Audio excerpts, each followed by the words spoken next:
أتى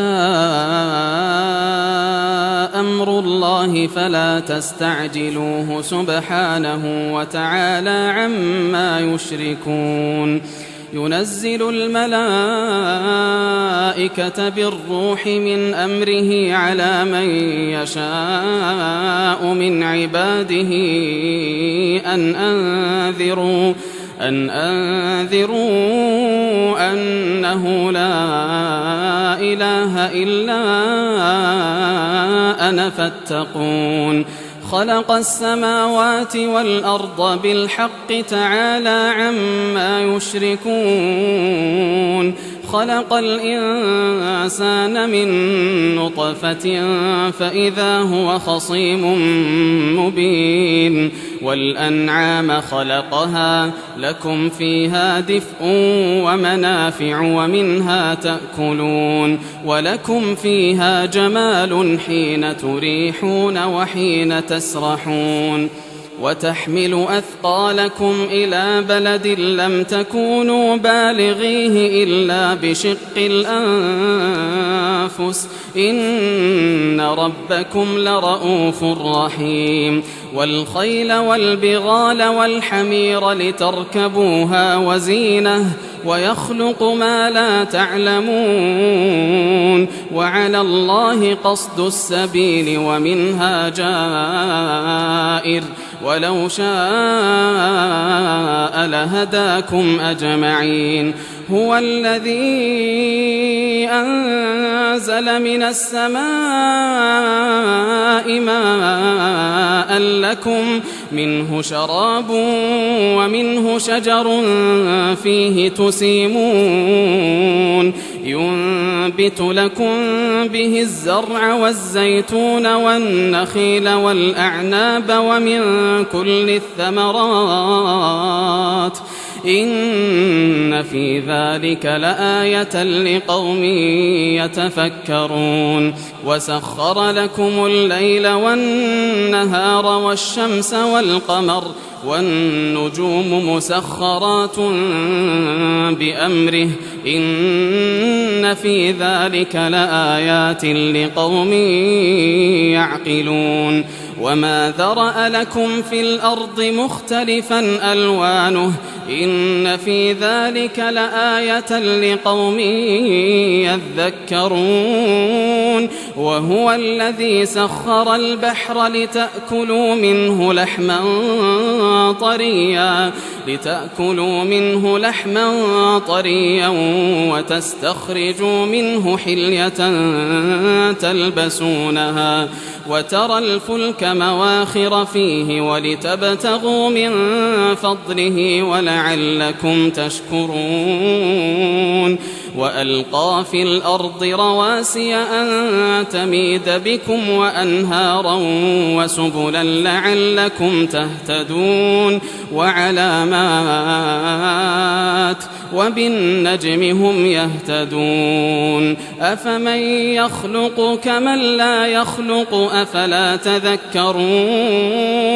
وإن تعدوا نعمة الله لا تحصوها إن الله لغفور رحيم والله يعلم ما تسرون وما تعلنون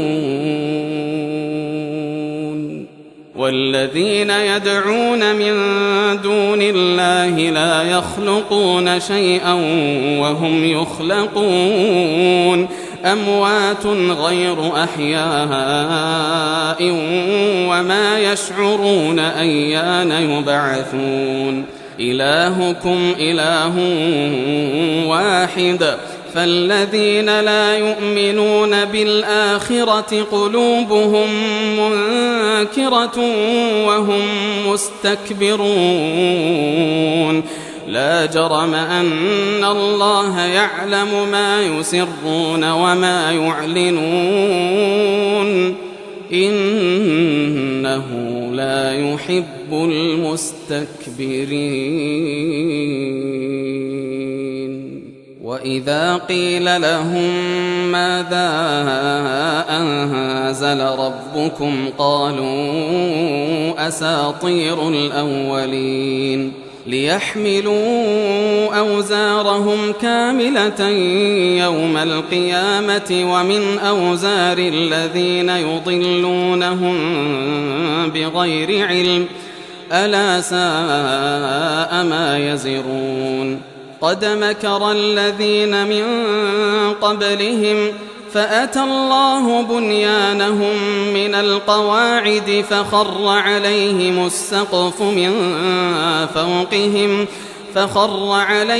السقف من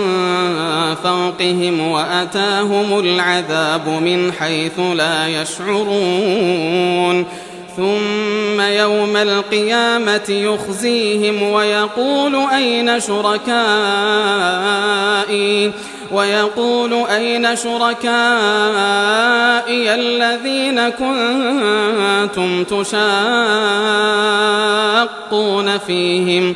قال الذين أوتوا العلم إن الخزي اليوم والسوء على الكافرين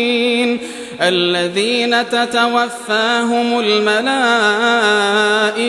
ظالمي أنفسهم فألقوا السلم ما كنا نعمل من سوء بلى إن الله عليم بما كنتم تعملون فادخلوا أبواب جهنم خالدين فيها فلبئس مثوى المتكبرين وقيل للذين اتقوا ماذا أنزل ربكم قالوا خيرا للذين أحسنوا في هذه الدنيا حسنة ولدار الآخرة خير ولنعم دار المتقين جنات عدن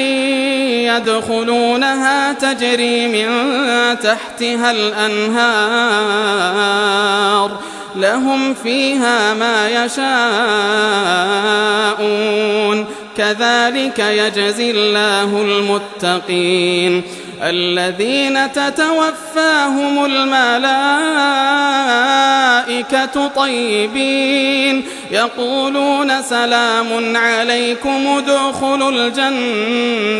ادخلوا الجنة بما كنتم تعملون هل ينظرون إلا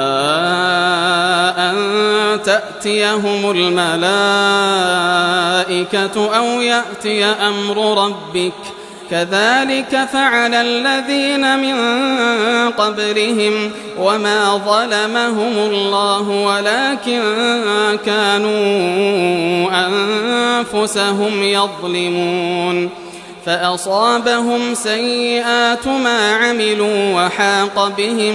ما كانوا به يستهزئون وقال الذين أشركوا لو شاء الله ما عبدنا من دونه من شيء نحن ولا آباؤنا ولا حرمنا من دونه من شيء كذلك فعل الذين من قبلهم فهل على الرسل إلا البلاغ المبين ولقد بعثنا في كل أمة رسولا أن اعبدوا الله واجتنبوا الطاغوت فمنهم من هدى الله ومنهم من حقت عليه الضلالة فسيروا في الأرض فانظروا كيف كان عاقبة المكذبين إن تحرص على هداهم فإن الله لا يهدي من يضل وما لهم من ناصرين وأقسموا بالله جهد أيمانهم لا يبعث الله من يموت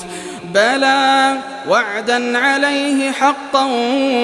ولكن أكثر الناس لا يعلمون ليبين لهم الذي يختلفون فيه وليعلم الذين كفروا أنهم كانوا كاذبين إنما قولنا لشيء إذا أردناه أن نقول له كن فيكون والذين هاجروا في الله من بعد ما ظلموا لنبوئنهم في الدنيا حسنة ولأجر الآخرة أكبر لو كانوا يعلمون الذين صبروا وعلى ربهم يتوكلون وما أرسلنا من قبلك إلا رجالا نوحي إليهم فاسألوا أهل الذكر إن كنتم لا تعلمون بالبينات والزبر وأنزلنا إليك الذكر لتبين للناس ما نزل إليهم ولعلهم يتفكرون أفأمن الذين مكروا السيئات أن يخسف الله بهم الأرض أو يأتيهم العذاب من حيث لا يشعرون أو يأخذهم في تقلبهم فما هم بمعجزين أو يأخذهم على تخوف فإن ربكم لرؤوف رحيم أولم يروا إلى ما خلق الله من شيء يتفيأ ظلاله عن اليمين والشمائل سجدا لله وهم داخرون ولله يسجد ما في السماوات وما في الأرض من دابة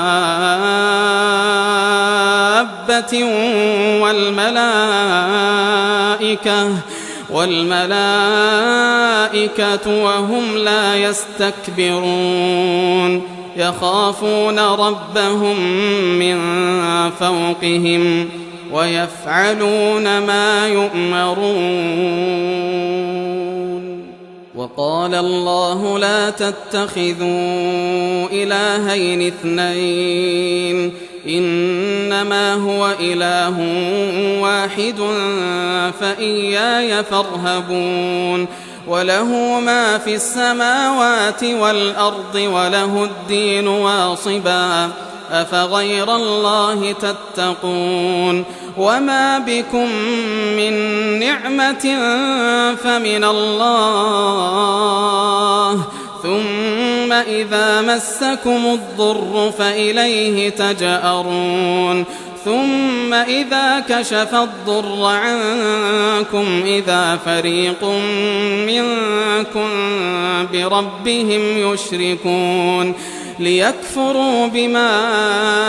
آتيناهم فتمتعوا فسوف تعلمون ويجعلون لما لا يعلمون نصيبا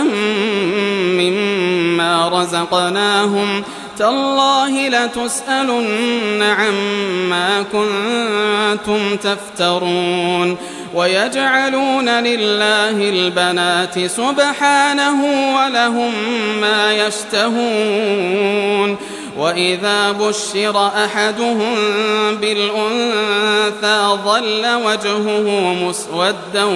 وهو كظيم يتوارى من القوم من سوء ما بشر به أيمسكه على هون أم يدسه في التراب ألا ساء ما يحكمون للذين لا يؤمنون بالآخرة مثل السوء ولله المثل الأعلى وهو العزيز الحكيم ولو يؤاخذ الله الناس بظلمهم ما ترك عليها من دابة ولكن يؤخرهم إلى أجل مسمى فإذا جاء أجلهم لا يستأخرون ساعة ولا يستقدمون ويجعلون لله ما يكرهون وتصف ألسنتهم الكذب أن لهم الحسنى لا جرم أن لهم النار وأنهم مفرطون تالله لقد أرسلنا إلى من قبلك فزين لهم الشيطان أعمالهم فهو وليهم اليوم ولهم عذاب أليم وما أنزلنا عليك الكتاب إلا لتبين لهم الذي اختلفوا فيه وهدى ورحمة لقوم يؤمنون والله أنزل من السماء ماء فأحيا به الأرض بعد موتها إن في ذلك لآية لقوم يسمعون وإن لكم في الأنعام لعبرة نسقيكم مما في بطونه من بين فرث ودم لبنا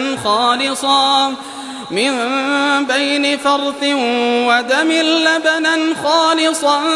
سائغا للشاربين ومن ثمرات النخيل والأعناب تتخذون منه سكرا ورزقا حسنا إن في ذلك لآية لقوم يعقلون وأوحى ربك إلى النحل أن اتخذي من الجبال بيوتا ومن الشجر ومما يعرشون ثم كلي من كل الثمرات فاسلكي سبل ربك ذللا يخرج من بطونها شراب مختلف ألوانه فيه شفاء للناس إن في ذلك لآية لقوم يتفكرون والله خلقكم ثم يتوفاكم ومنكم من يرد إلى أرذل العمر لكي لا يعلم بعد علم شيئا إن الله عليم قدير والله فضل بعضكم على بعض في الرزق فما الذين فضلوا براد رزقهم على ما ملكت أيمانهم فهم فيه سواء أفبنعمة الله يجحدون والله جعل لكم من أنفسكم أزواجا وجعل لكم من أزواجكم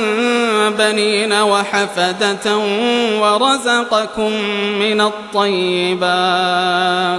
أفبالباطل يؤمنون وبنعمة الله هم يكفرون ويعبدون من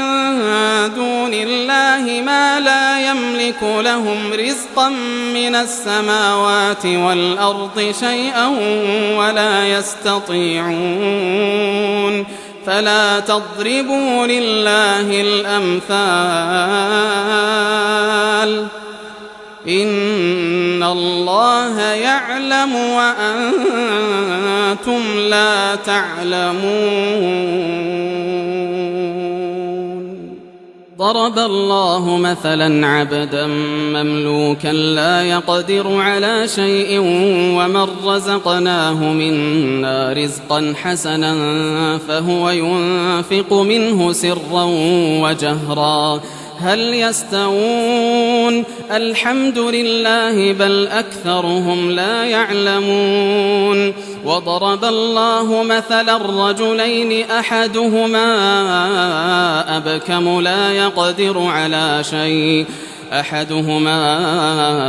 أبكم لا يقدر على شيء وهو كل على مولاه أينما يوجهه لا يأت بخير هل يستوي هو ومن يأمر بالعدل وهو على صراط مستقيم ولله غيب السماوات والأرض وما أمر الساعة إلا كلمح البصر أو هو أقرب إن الله على كل شيء قدير والله أخرجكم من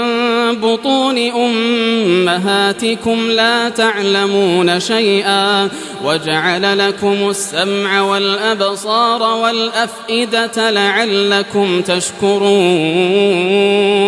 ألم يروا إلى الطير مسخرات في جو السماء ما يمسكهن إلا الله إن في ذلك لآيات لقوم يؤمنون والله جعل لكم من بيوتكم سكنا وجعل لكم من جلود الأنعام بيوتا تستخفونها يوم ظعنكم ويوم إقامتكم ومن أصوافها وأوبارها وأشعارها أثاثا ومتاعا إلى حين والله جعل لكم مما خلق ظلالا وجعل لكم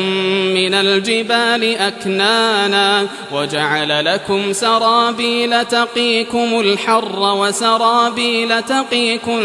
بأسكم كذلك يتم نعمته عليكم لعلكم تسلمون فإن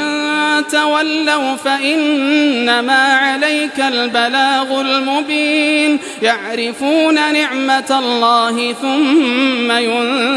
ينكرونها وأكثرهم الكافرون ويوم نبعث من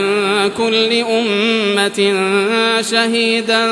ثم لا يؤذن للذين كفروا ولا هم يستعتبون وإذا رأى الذين ظلموا العذاب فلا يخفف عنهم ولا هم ينظرون وإذا رأى الذين أشركوا شركاءهم قالوا ربنا هؤلاء شركاؤنا الذين كنا ندعو من دونك فألقوا إليهم القول إنكم لكاذبون وألقوا إلى الله يومئذ السلم وضل عنهم ما كانوا يفترون الذين كفروا وصدوا عن سبيل الله زدناهم عذابا فوق العذاب بما كانوا يفسدون ويوم نبعث في كل أمة شهيدا عليهم من أنفسهم وجئنا بك شهيدا على هؤلاء ونزلنا عليك الكتاب تبيانا لكل شيء وهدى ورحمة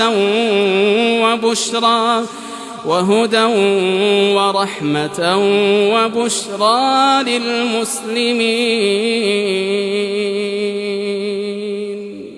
إن الله يأمر بالعدل والإحسان وإيتاء ذي القربى وينهى عن الفحشاء والمنكر والبغي يعظكم لعلكم تذكرون وأوفوا بعهد الله إذا عاهدتم ولا تنقضوا الأيمان بعد توكيدها وقد جعلتم الله عليكم كفيلا إن الله يعلم ما تفعلون ولا تكونوا كالتي نقضت غزلها من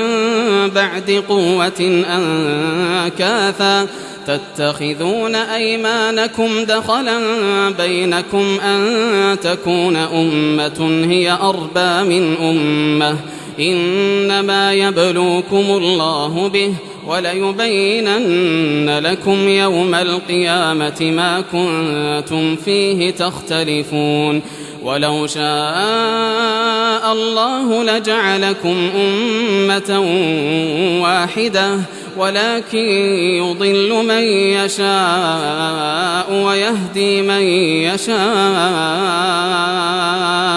ولتسألن عما كنتم تعملون ولا تتخذوا أيمانكم دخلا بينكم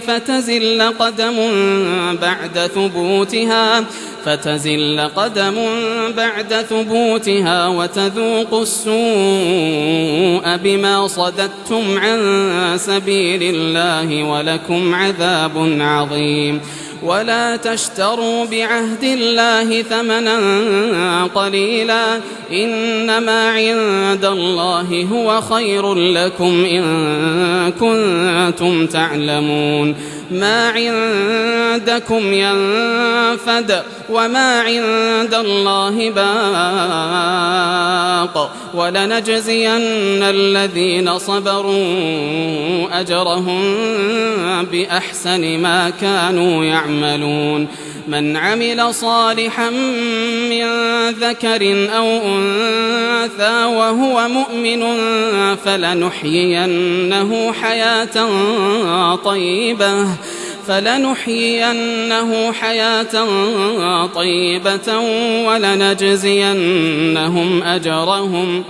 ولنجزينهم أجرهم بأحسن ما كانوا يعملون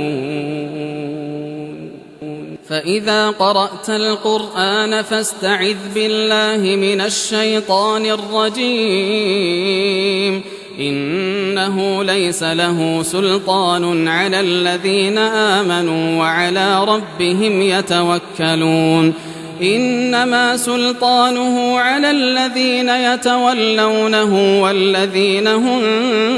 به مشركون وإذا بدلنا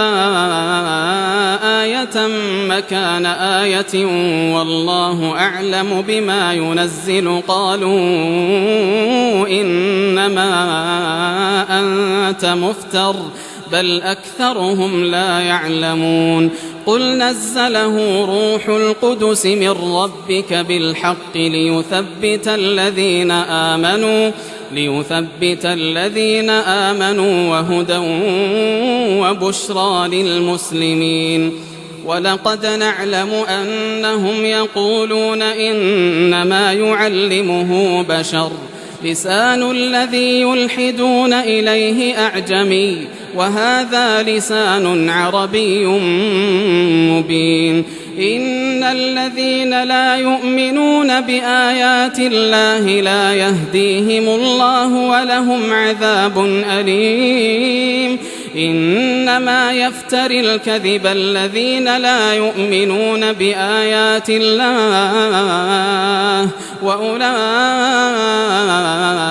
هم الكاذبون من كفر بالله من بعد إيمانه إلا من أكره وقلبه مطمئن بالإيمان ولكن من شرح بالكفر صدرا فعليهم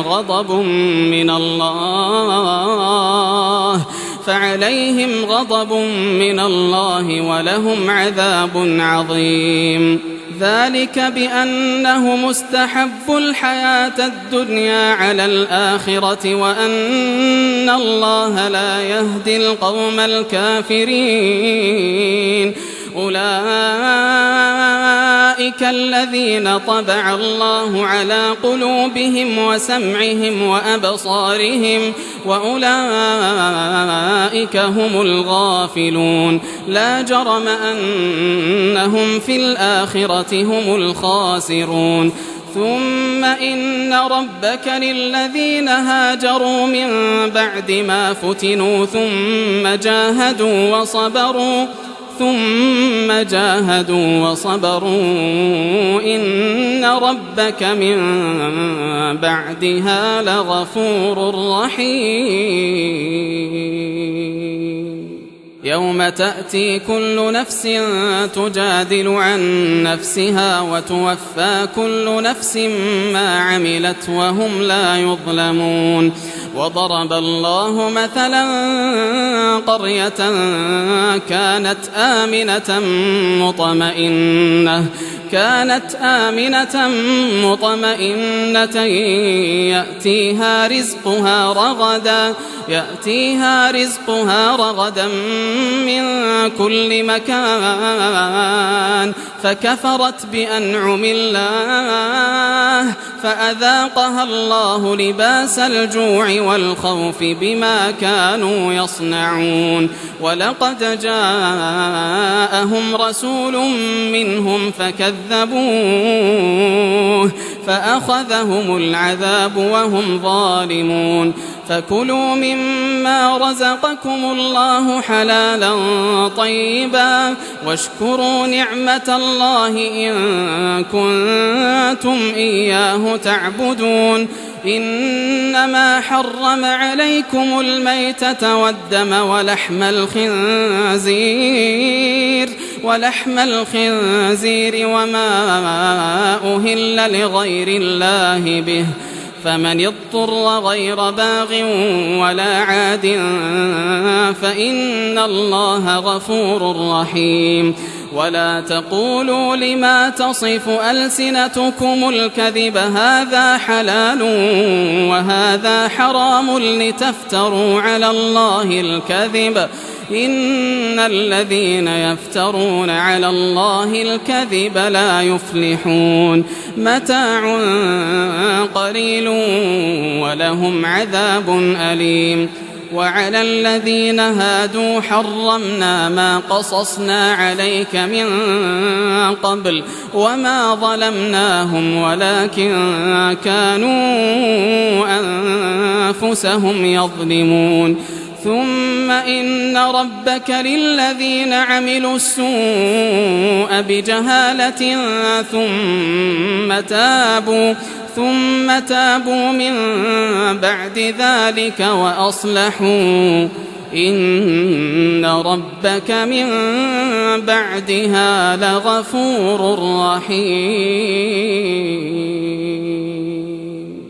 إن إبراهيم كان أمة قانتا لله حنيفا ولم يك من المشركين شاكرا لأنعمه اجتباه وهداه إلى صراط مستقيم وآتيناه في الدنيا حسنة وإنه في الآخرة لمن الصالحين. ثم أوحينا إليك أن اتبع ملة إبراهيم حنيفا وما كان من المشركين. إنما جعل السبت على الذين اختلفوا فيه وإن ربك ليحكم بينهم يوم القيامة فيما كانوا فيه يختلفون. ادع إلى سبيل ربك بالحكمة والموعظة الحسنة وجادلهم بالتي هي أحسن إن ربك هو أعلم بمن ضل عن سبيله وهو أعلم بالمهتدين. وإن عاقبتم فعاقبوا بمثل ما عوقبتم به ولئن صبرتم لهو خير للصابرين واصبر وما صبرك إلا بالله ولا تحزن عليهم ولا تك في ضيق مما يمكرون إن الله مع الذين اتقوا والذين هم محسنون.